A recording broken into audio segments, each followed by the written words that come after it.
Hello students, today I thought of talking about techniques of evaluation.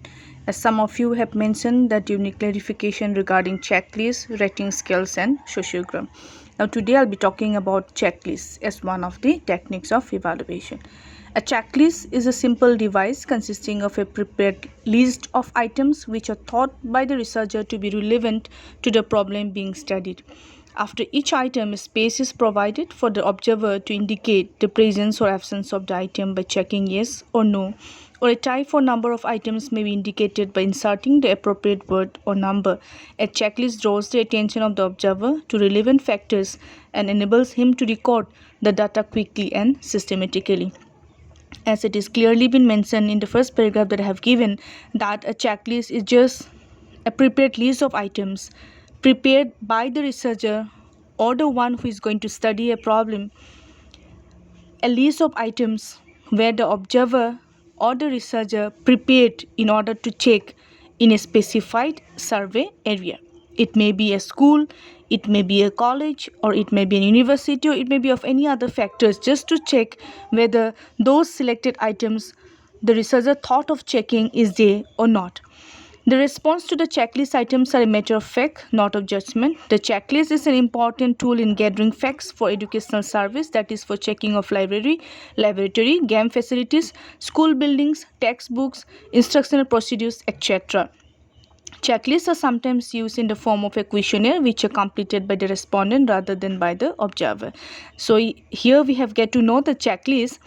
It is a matter of fact findings and not of the judgment. In judgment we say that this is good, this is bad, this should be done in that way, this should not be done in that way, so and so forth. But in a checklist it's a matter of just a list of the items that I'm going to check out whether these things are yes, these things are there, or no, these things are not there.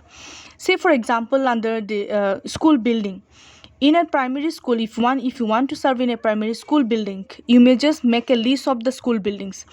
Make a statement just like whether you have a separate classroom for all the classes, whether you have a separate room for the headmaster, separate room for the faculty members, separate room for the offices, so and so forth. Now checklist, you can also either use it in the form of questionnaire, or you can also make it in the form of an list where you as an observer can observe it. You just have to see whether all those things are there or not. Whatever items you want to see, those items you have to list it in a paper, and those lists we call it as a checklist. Now regarding the construction of a checklist, Camphor 1960, he have mentioned 4 ways of constructing a checklist. The first one is that where the observer or the respondent is asked to check all items found in a situation. For example, to put a tick mark in the blank provided before each game played in your school: football, hockey, cricket, volleyball and the basketball. The 5 lists of games have been given out here. Whether the school provide football, if the school provide football, you're going to tick it mark football. Hockey, if it is no, you have to cross it out. So in that way you're just going to check a list, make a list, and you're going to tick out there whether these things are being given in the school or not. The next form is you have to question with a yes or no. You have to be encircled, underlined, or check in response to the items given. For example, does your university have a well furnished library? The answer options is only yes or no. So what you have to do is that as an observer you may put a question to the respondent, and the respondent, they will respond according to their circumstances whether they have a furnished library or not. If they think that they have yes, they will give yes, and if they think that they doesn't have, they will say it no, and your work is to cross it out. The third one, the form where items can best be put in sentences and the observer respondent is asked to check, underline or encircle the appropriate word.